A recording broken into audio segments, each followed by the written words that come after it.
Welcome to the Dr. Wyatt Show podcast, where developing a long-lasting, happy relationship is the status symbol to achieve, and following my 6 marriage steps is a path to help get you there. I'm your host, Dr. Wyatt Fisher, a licensed psychologist specializing in marriage counseling.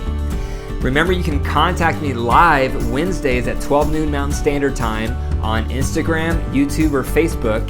If you're already following me on social media, you'll get notified that I'm going live, and it's office hours. Think about high school and college. All of your teachers had office hours so that you could attend and pick their brain on questions you have. So I am providing the same thing. It's free, it's live, Wednesdays at 12 noon. Take me up on it, show up, and ask me any questions you have about marriage and relationships. A quick announcement, the Total Marriage Refresh Conference that I started about 8 to 10 years ago is kicking off this next April and May in 20 cities across the U.S. I'm really excited about it. This has been a dream of mine, a vision of mine for years, and it's finally coming to fruition. I have had a passion to want to help couples for a long time, and this desire I've had to spread it across the U.S. to help more couples is finally happening. So if you would like to go to the conference, go to my website, drwyattfisher.com, click on retreats, and then you'll see a list of all the cities and all the dates coming up.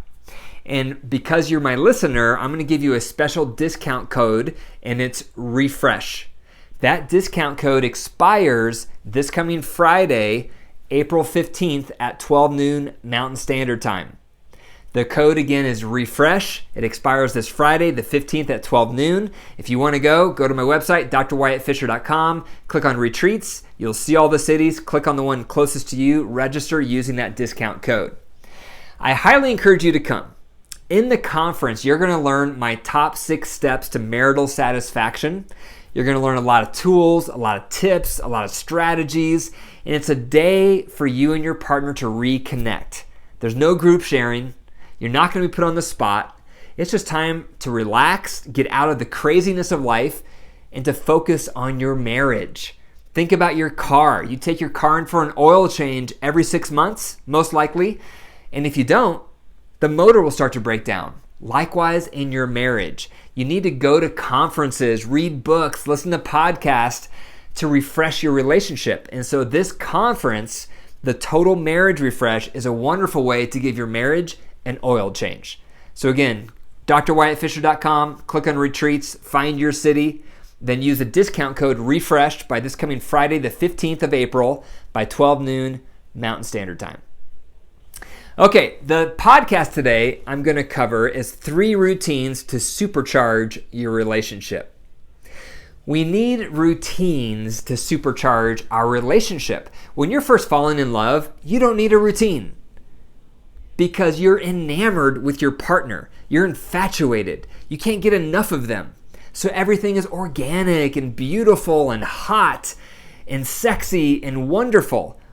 But once you've been together for a while, about 1.5 years onward, the newness dies off and the realities of life set in.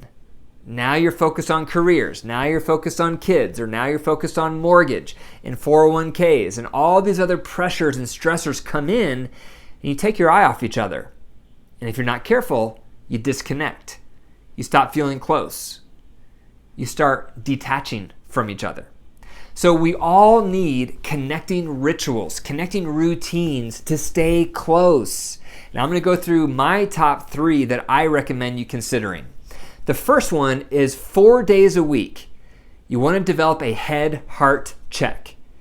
The head-heart check is a wonderful tool to stay close emotionally because we're always changing.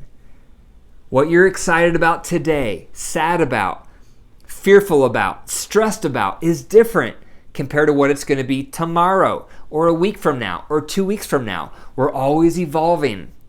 But we often don't have a mechanism or a tool to stay updated on our partner and for them to stay updated on us. So if we're not reconnecting with our partner, we get distant. We start feeling like 2 ships passing in the night where we really don't know each other anymore. And when we disconnect emotionally, we start disconnecting physically. So 4 days a week, I highly recommend considering developing a head-heart check. So what you do before you enter into the head-heart check is you take a few moments getting in touch with yourself. What have you been feeling? What have you been thinking about? Have you been mad or sad or glad or fearful? Get in touch with yourself, because when you have the head-heart check, you want to be ready so that when your partner asks you what's been on your head and heart, you have some things to share. Because emotional intimacy is not just becoming a good listener, it's also becoming a good sharer. You have to learn to share.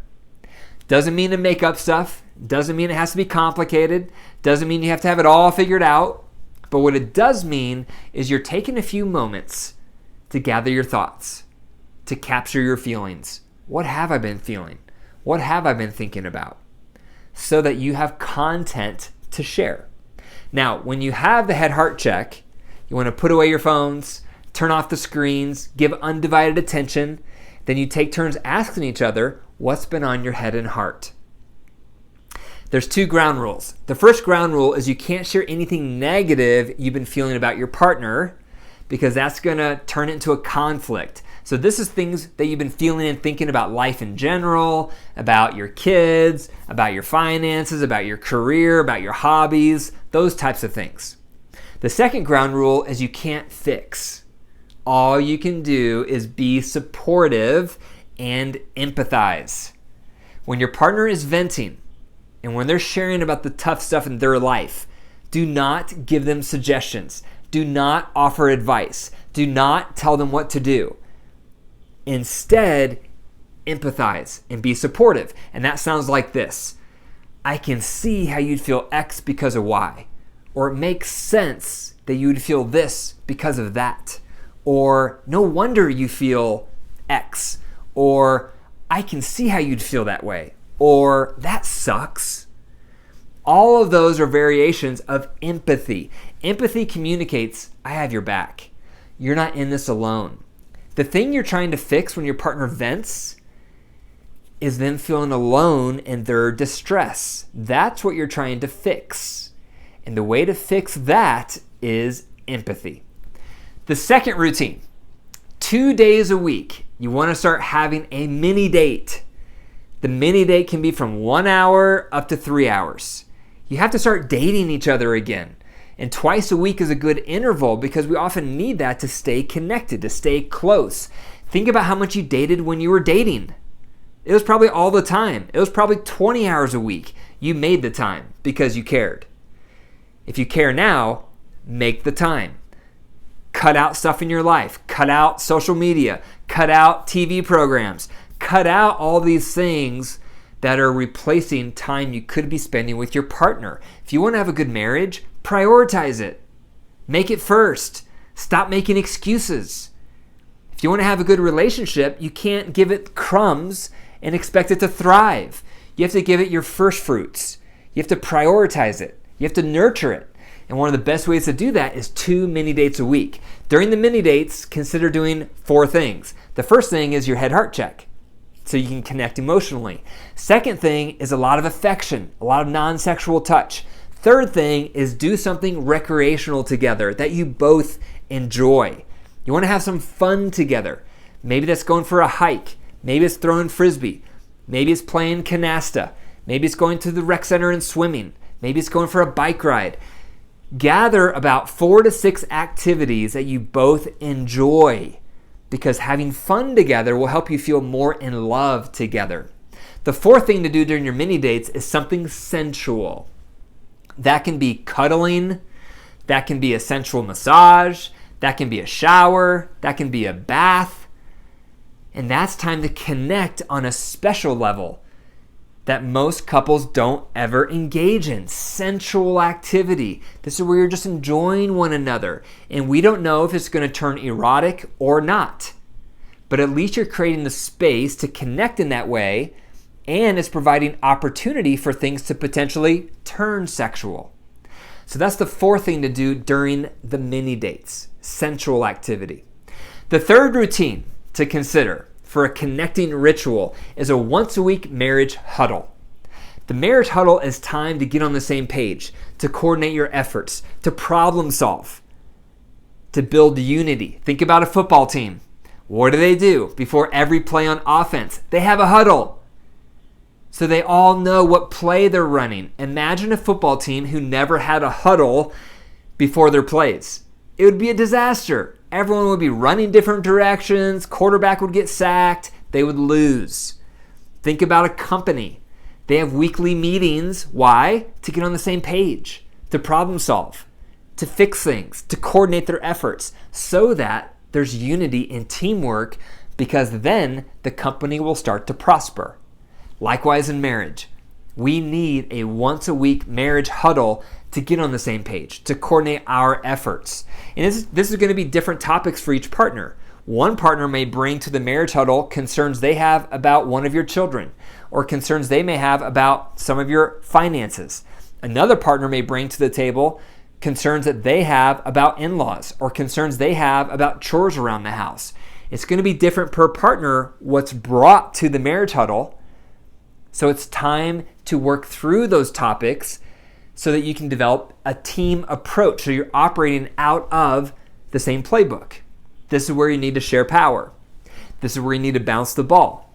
Bounce the ball is you share your opinion, your value under that opinion, then you bounce that ball and say, what do you think? Then your partner does the same. They share their opinion, their value under the opinion, and then they bounce the ball and say, what do you think? And then you slowly start making steps to meet in the middle. That's how you share power. Sharing power is vital during the marriage huddles. So, if you want to sustain a long-term relationship and stay happy, buy into the value of connecting rituals, routines to keep you close. You're not going to stay close spontaneously. You're not going to stay close organically. There's too many pressures that are going to weed out your love. You have to be intentional and develop routines to stay close, to stay in love. And there's the top 3 that I recommend. Number 1, 4 days a week, cultivate a head-heart check. Number 2, 2 days a week, have a mini date. And number 3, 1 day a week, do a marriage huddle. Thanks for listening to the Dr. Wyatt Show podcast. If you enjoyed the episode, click the 5 stars and leave a review.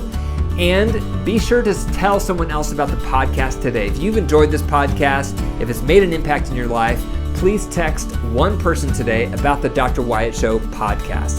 That will help spread the word of hope for marriage and relationships. For more resources, go to my website, drwyattfisher.com. And remember, your marriage is alive. If you care for it and nurture it, it will grow and heal. But if you deprive it and neglect it, it will wilt and die. The choice is up to you. Take care.